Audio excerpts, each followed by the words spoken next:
Hello and welcome to another episode of ExcaliburCCG.com's Talking Comics, the show where we take a look at all the big #1 issues for the next week and, like, sometimes big storylines.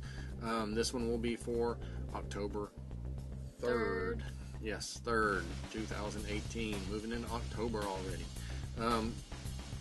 We're your hosts. I'm Mark. I'm Olivia. We are in 2 locations. We are here in Shreveport where we film this.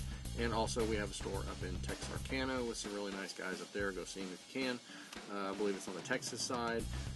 Any info you need, directions, phone numbers, addresses, that kind of thing, that will be on our website, ExcaliburCCG.com, and our respective Facebook pages. That said, we got just a couple of quick announcements. The Christianity and Comics signing that Robert Payne, one of our loyal customers, was going to be doing, has been postponed until October 20th because of some unforeseen circumstances. And October 13th, the Saturday before that, will be Walking Dead Day. And there will be a new printing of Walking Dead #1, and we will have a store-exclusive Excalibur Comics Walking Dead #1 cover. The little shop in the background on the cover #1 will say Excalibur Comics. Something cool they were doing for that. So be sure and drop by for that and pick up your copies. Other than that, we have a really big shoe this week. A lot of #1s. So get a sleeping bag, toothbrush, snacks, whatever, and get ready to strap in for the long ride here. I'll start it off here with it's a IDW/DC Comics presentation, Batman the Maxx #1 of 5 Arkham Dreams, brought to you solely by Sam Keith. And that's a kind of minimum number of X's in Maxx. You got 2 X's. Only 2 X's, yeah. Batman must face the strangest and most bizarre adventure of his career as he meets comics' strangest and most bizarre hero, the Maxx. Been a long time since the Maxx has been in a comic book. Long time. I can remember, like, back in the 90s or early 2000s. A devious new doctor at Arkham Asylum is conducting unconventional experiments into the human psyche, and he kicks off a chain reaction of disaster when he experiments on Arkham's newest patient, the Maxx. The city of Gotham is starting to merge with the Maxx's psychedelic mental landscape known as the Outback, blurring the line between real and unreal. It's up to Batman to save not just Gotham, but all of reality. And he and the Maxx are going to have to travel through some of the darkest places imaginable, the twisted minds of Batman's greatest villains. So that sounds like a fun, wacky, perfect Sam Keith story. Okay, Blackbird #1 from Image, with writer Sam Humphries and cover artist Jen Bartel. In this neo-noir fantasy, Nina Rodriguez is positive that a secret magic world ruled by ruthless cannibals, or cabals, as this says here. They might be cannibals. It might be a cabal of cannibals. A kebab, maybe. Is hiding just beneath the veneer of Los Angeles. The problem, everyone thinks she's crazy. The bigger problem, she's not crazy, she's right. Can she unravel the mystery before the great beast catches up with her? Okay. Not sure if that's a mini or it looks like it's an ongoing. It doesn't have a of. But sometimes they don't do that, so I'm not sure about that. Yeah. Next up, also from Image Comics, is Dead Rabbit #1. I've been looking forward to this one since I saw the title, since I saw the solicits a while back. Written by Jerry Dugan, art and cover art John McCrae. Back in the 90s, back when the Maxx was first seen. Dead Rabbit has nothing to do with that, but Dead Rabbit was a prolific Boston stick-up man and hoodlum until he took down one last big score and disappeared. Nobody ever discovered the truth. He retired to be with the love of his life. Now he's back in the mask to save her, but no one, not his wife, the mafia, or the cops, is happy that he's out of retirement. This looks really good. I think there's some pages, preview pages in here, but I'm really looking forward to this one. Death Orb #1 by Dark Horse Comics. Writer Ryan Ferrier, artist Alejandro Argon, like the element, I guess. I guess so. And Chris O'Halloran, something like that. Ryder, an axe-wielding wasteland survivor, carves a bloody path across a war-torn North America ruled over by the Lords, a mysterious father, and their cult followers as he searches for his abducted wife and child. Information from one of father's hired mercenaries could lead Ryder to his family if the Lords don't take him out first. Okay. That sounds, sounds kind of post-apocalyptic. There's a lot of post-apocalypse kind of stuff coming out. It's October. It's Halloween month. Yeah, but it's not really horror necessarily. It's just, it seems like over the last year or so, it's been a lot of that stuff. It's spooky scary. Yeah, okay. It's Sally Spooks. So. Okay, spooky scary. Alright, Errand Boys number 1 of 5. This is a definite miniseries from Image Comics. D.A. Kirkbride writing, and Nikos Koutsis art and cover art. In the future, if you can't find a decent job, you run errands, the dangerous, often illegal kind. 30-year-old Jace Lopez is a hard-worn scoundrel and a lifelong solo act until he's saddled with his 13-year-old half-brother Tonk full-time. Now Jace has 2 mouths to feed while evading the law, running from aliens, and jumping off skyscrapers. The only thing weirder than the vastness of space is family. Ain't that the truth? Okay, Infinity Wars, Sleepwalker, 1 of 4, Marvel. Chad Bowers, Chris Sims, and then artist cover artist Todd Knock. Okay. Deep in the mind of man, in the ephemeral land of dreams, he lurks. The Sleepwalker, a guardian of the mindscape, a realm threatened by the disruptive power of the Infinity Stones. Okay, yeah, he's a guardian. Okay, It just sounded like half a sentence to me, but that's fine. But when all of reality becomes warped in Infinity Wars, can Sleepwalker find the help he needs to save us all? Okay, well, we'll find out. Just odd that they're putting that out during the Infinity Wars. All that stuff, most of it came out beforehand. So, okay. Alright. Also, again, from Image Comics, next up for me is Juke Joint, number 1 of 5. Mature. Yes, mature title. Written by T. Franklin, art and cover art by Aletha Martinez. Mahalia runs the hottest spot in all of 1950s New Orleans. The Juke Joint keeps the jazz popping, people bopping, and the women are to die for. There's only one rule: keep your hands to yourself. But some men think rules don't apply to them, and Mahalia and her coven of slain women enjoy reminding them that they most certainly do. So I guess they're like not quite alive, undead. They're a spooky Halloween thing.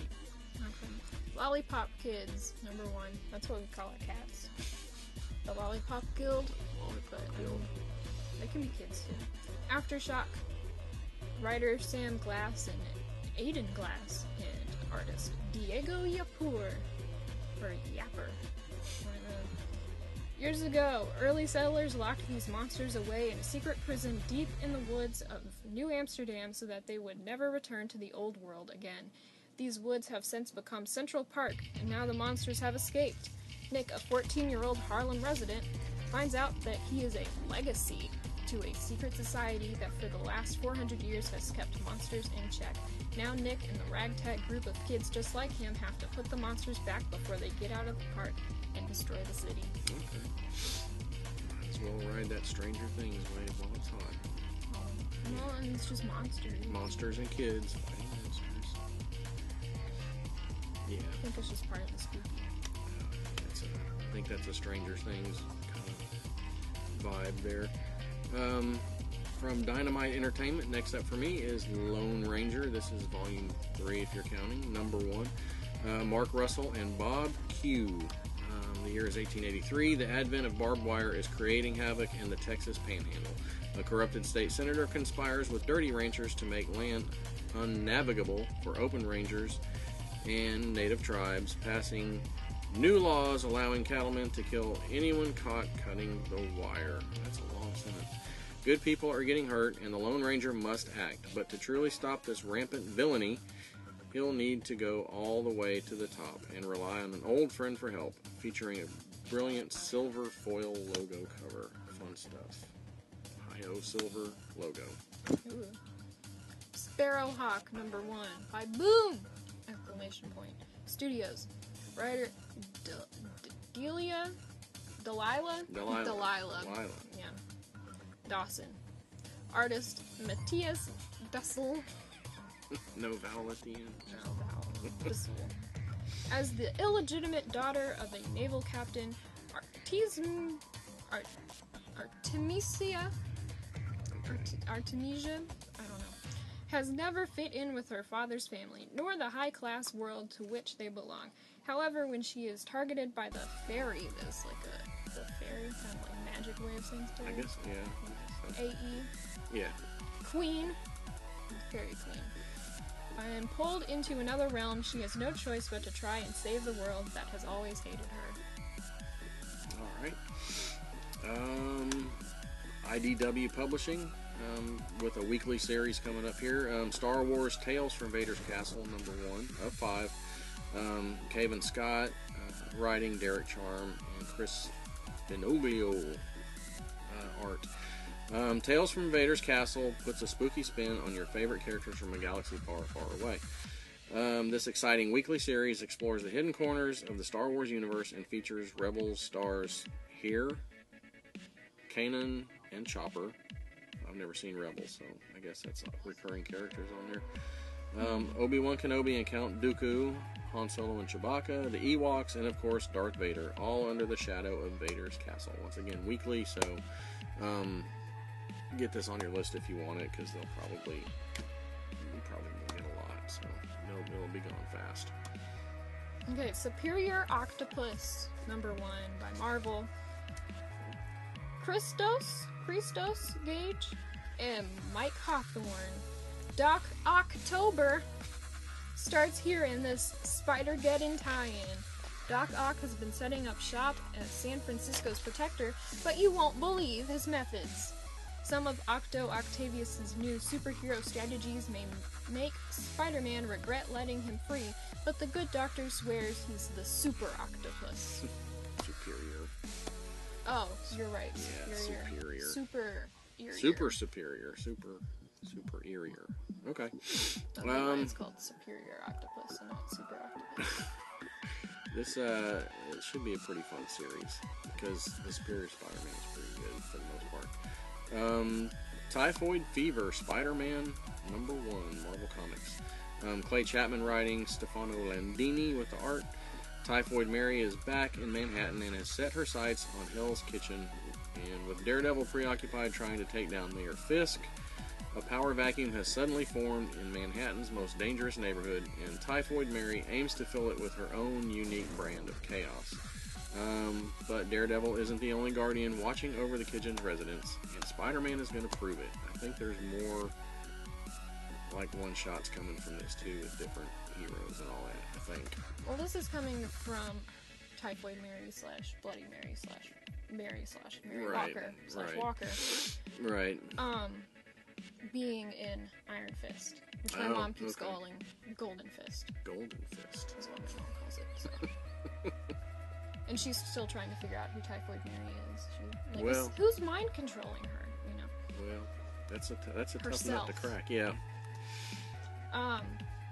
Umbrella Academy Hotel Oblivion #1 from Dark Horse. Writer Gerard Way. Artist Gabriel Bott and Nick Filardi. Faced with an increasing number of lunatics with superpowers eager to face off with his own wonderkind brood, Sir Reginald Hargreaves developed the ultimate solution. Bunch of big words, it's a big paragraph. It is a big paragraph. Okay. Now, just a few years after Hargreaves' death, his Umbrella Academy is scattered. Number 5 is a hired gun. Kraken is stalking big game. Rumor is dealing with the wreckage of her marriage. A rotund space boy runs around the streets of Tokyo. Vanya continues her physical therapy after being shot in the head, and no one wants to even mention Seance until issue 2. So, if you like Seance, can't wait till issue 2. Yeah. With a Netflix series soon to debut. Yep. Ooh. I don't know how soon, but soon. Soon enough. The award-winning and best-selling superhero series returns, stranger than ever, and their past is coming back to haunt them. Okay. That's always fun. I like the Umbrella Academy. It's usually a very fun book. Next up for me is one of the What If series that they're doing all through the month. A couple of books dropping each week, I think. Written by Jerry Conway. Good old Jerry Conway. Haven't heard that name in a long time. And art by Diego Olortegui.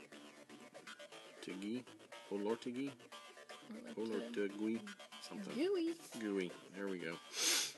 What if Peter Parker wasn't the one bitten by the radioactive spider? What if the person who got bit was someone who didn't live by the mantra of with great power comes great responsibility? That sounds bad. It does sound bad. What if that person was an egotistical bully who was only interested in taking care of himself? What if Flash Thompson became Spider-Man? What if? What if? What if indeed? Okay, last page. And we got another What If X-Men number 1. I think they're all number 1s. Yeah, I think they're all just one-shots, yeah. Honestly, I don't want it. I don't either. I don't either. Thought that meant that there would be more Venoms. Well, but well, apparently not. No. From Marvel, obviously. Brian Hill, Neil Edwards, and Giannis Milano Giaganis. I know Domino is on the cover of this. Oh, Domino and Cable. Yeah. Welcome to the EXE/Scape. I guess it's X. I guess they're saying X. Scape. A digital underworld of business and pleasure available to anyone with the social or monetary capital for the biomods needed to log in. Or you can bypass all of that by being born carrying an .exe gene. Or /gene. I guess it is EXE. I guess so. Okay. It's confusing. Like the old Sonic games that have like .exe and they're all like spooky. Yeah.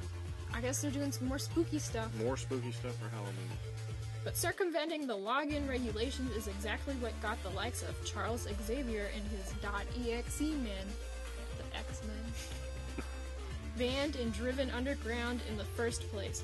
Free roamers, user Domino, and user Cable, done with a u/ like on Reddit, have taken every dirty job there is on the Scape. But when a simple data scrubbing job turns bad, the life of biomod magnate Eric Linshair, I don't know, one of those. Sure, I think. Hangs in the balance, and with it, their very society, ...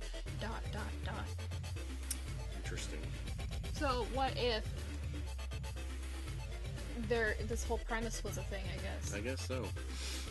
It's an interesting take on the X-Men. EXE-Men? EXE-Men, that's right. Alright, next up for me, finally. Have we done one from DC yet? I don't think so. Okay. This is Wonder Woman and Justice League Dark. Oh, we got that Batman. Oh, yeah.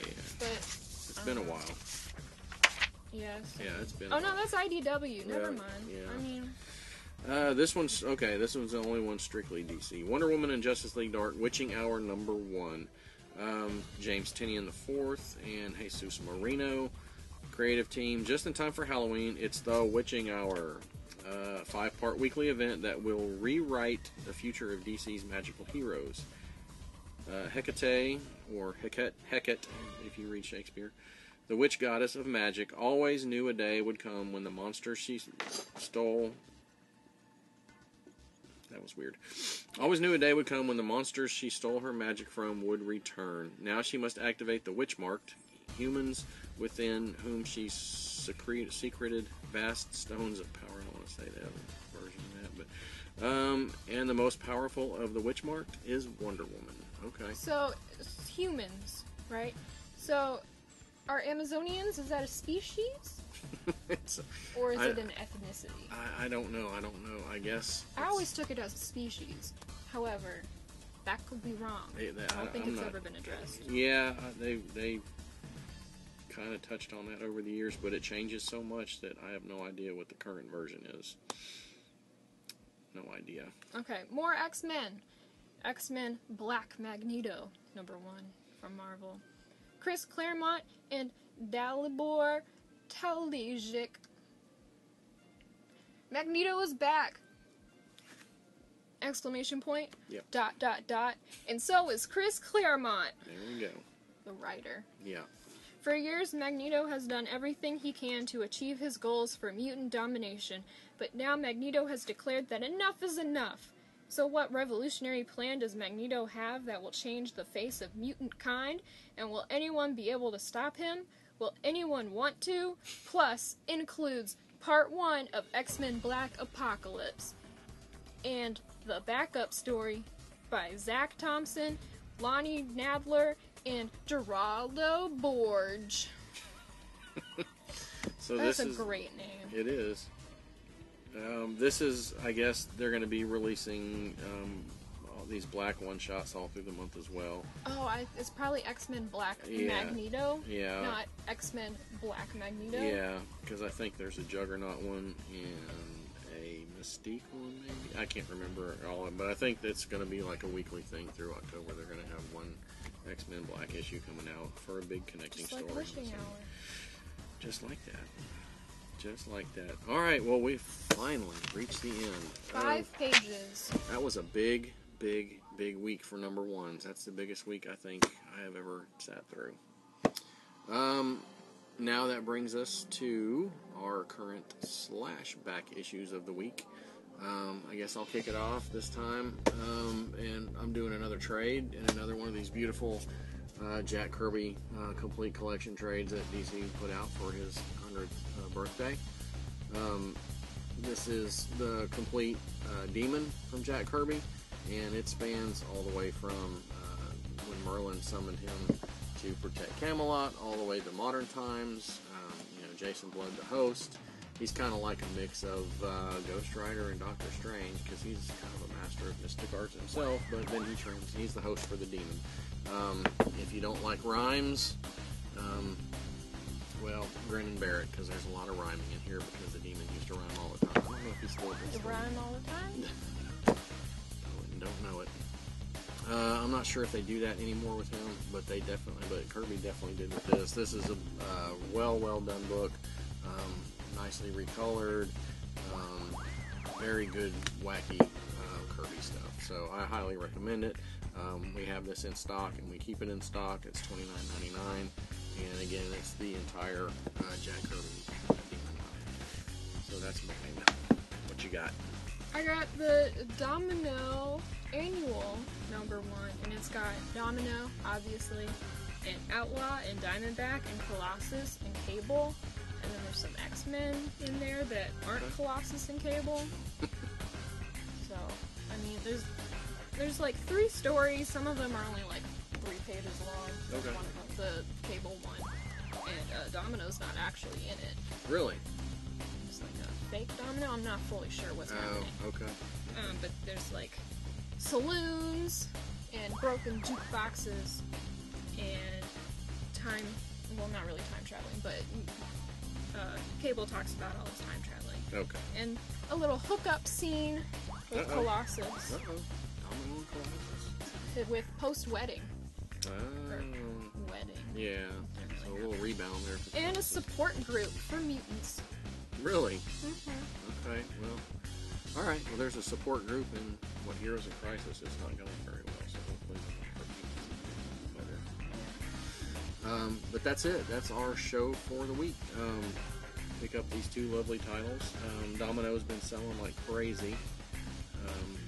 Everybody seems to be enjoying that book, so kudos to So Marvel. has Heroes in Crisis. Yeah, we got If more you in. haven't picked up Justice League Odyssey, we got a lot of copies if Yeah, you we want do one. have that. And come in and get Heroes in Crisis while we still have it before they, run out and have to go to a second print and all that.